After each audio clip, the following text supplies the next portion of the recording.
में इकोनॉमिक्स में chapter number 11 पढ़ रहे हैं emerging issues in Indian economy. तो आज हम चैप्टर का लास्ट टॉपिक पढ़ने जा रहे हैं कि इमर्जिंग इश्यूज कौन से थे। मैं अगेन रिमाइंड करवा देता हूँ कि migration, urbanization and infrastructural facilities, और इंफ्रास्ट्रक्चर डेवलप करने के लिए या फिर पेट्रोलियम को हम बोल सकते हैं इंफ्रास्ट्रक्चरल फैसिलिटी।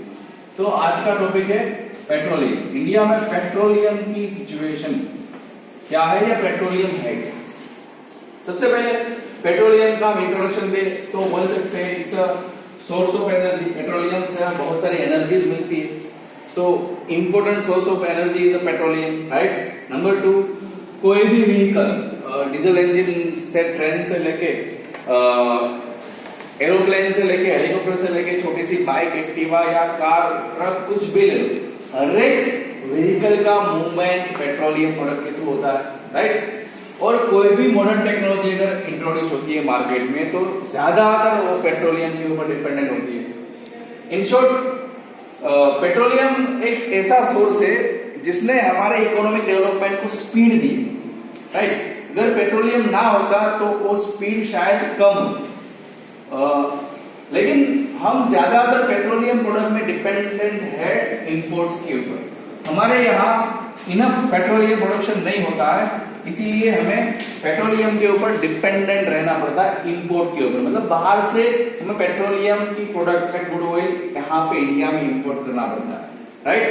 जैसे जैसे इंडस्ट्रियलाइजेशन हुआ वैसे वैसे पेट्रोलियम प्रोडक्ट की डिमांड इंक्रीज हुई, क्योंकि इंडस्ट्रियलाइजेशन हुआ तो इंडस्ट्री में चाहिए, ट्रांसपोर्ट के लिए चाहिए, लोग बढ़े, व्हीकल बढ़े, तो हमें उसकी डिमांड बढ़ी तो पेट्रोलियम की डिमांड भी बढ़ी। इन शॉर्ट, ट्रांसपोर्टेशन बढ़ा, प्राइवेट भी बढ़ा और पब्लिकली भी बढ़ा। जब 2010 की बात करूं तो मिडिल क्लास की डेफिनेशन ये थी कि एक छोटी सी कार हो, एक बाइक हो, मतलब और घर का मकान, उसे मिडिल क्लास बोलते।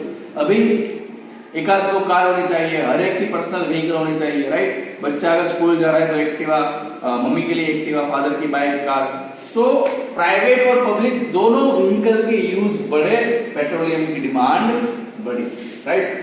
फर्स्ट टाइम इंडिया में ऑयल रिजर्व इंडिया में आसाम में मिला था, first time, right.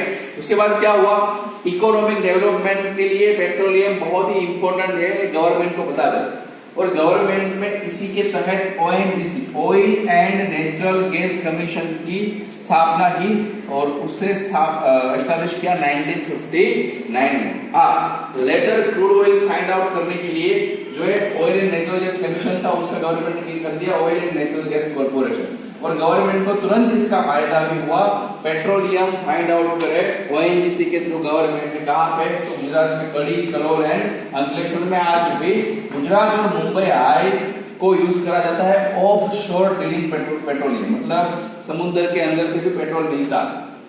Mumbai high तो उसका बहुत बड़ा प्रोड्यूसर है, राइट। उसके अलावा इंडिया के पास रिफाइनरी है, सबसे बड़ी एशिया की सबसे बड़ी रिफाइनरी, रिलायंस रिफाइनरी, जो जामनगर में है।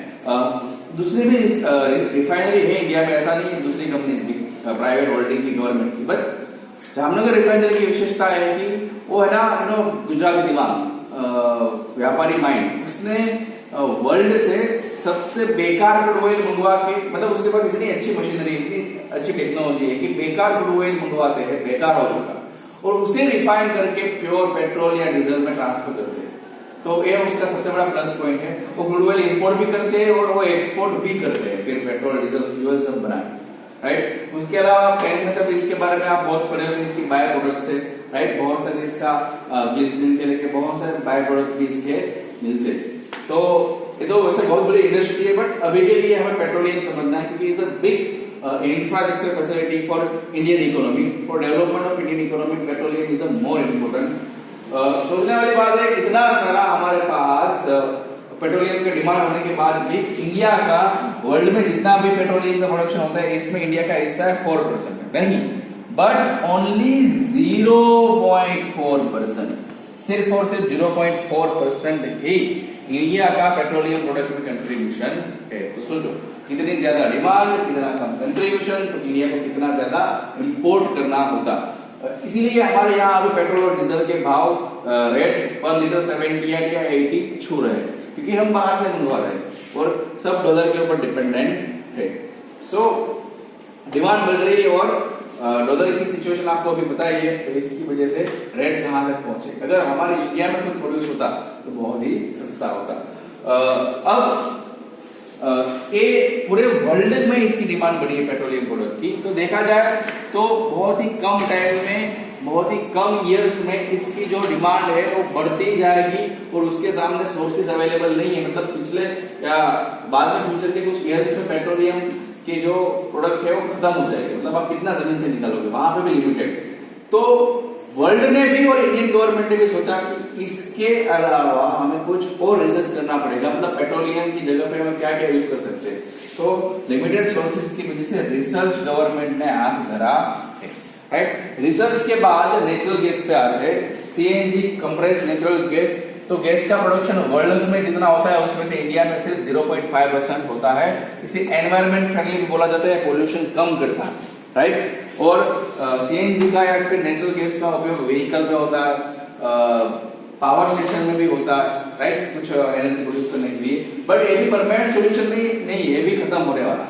तो अभी कहाँ हो रहा है, राइट। सबसे लेटेस्ट अभी जो कोई प्रोडक्शन या फिर इलेक्ट्रिसिटी या फिर फ्यूल के लिए कुछ यूज हो रहा है तो उसे टाइडल बोला जाता है। उसके अलावा सोलर के ऊपर व्हीकल चल रहे हैं, राइट। सोलर का भी गवर्नमेंट ऑप्शन सोच रही है। न्यूक्लियर का तो एनर्जी प्रोडक्शन, इलेक्ट्रिसिटी प्रोडक्शन के लिए यूज कर ही रहे, राइट। कोल भी खत्म होने वाला है। पहले कोल की स्टीम से इंजन रेलवे के चलते थे, राइट। तो अलग अलग गवर्नमेंट ऑप्शन सोच रही है, विंड के थ्रू, कई बार तो वाटर के थ्रू भी गाड़ी चले, ऐसा